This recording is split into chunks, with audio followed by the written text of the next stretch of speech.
I've loved dolls forever. My education background is I have a master's degree in social work. I think it was actually the perfect mix of my passion is for creating and then what I felt like I was called to do to work with kids. I always felt like we had this incredible gap in our toy market. Dolls speak to kids in a way that no other toy does, and that's boys and girls.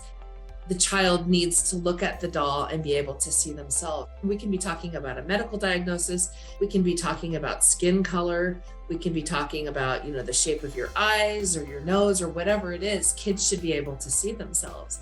I'd posted a doll that I'd made and she had 2 legs and 2 arms. A friend of a friend happened to see it and then said, hey, could you do one for my daughter? That's how she looks, except that she's missing her leg from the knee down.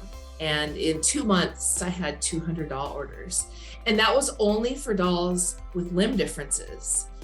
If you can think of it and it doesn't exist in the market, I've probably had a request for it. When you talk about what inclusion and representation looks like for a kid, this is what it looks like. Every doll tells a story. Behind that doll is a child who's been through more than we can imagine. The child is teased, or people will say, what's wrong with you, or why do you look like that? And they reach out because they think the child needs something comforting, first of all, and something validating. Honestly, one of the best parts of doing this is receiving a picture of the child after they receive the doll. There have been a couple of videos and even photos where the child is just so floored that something was made to look like them.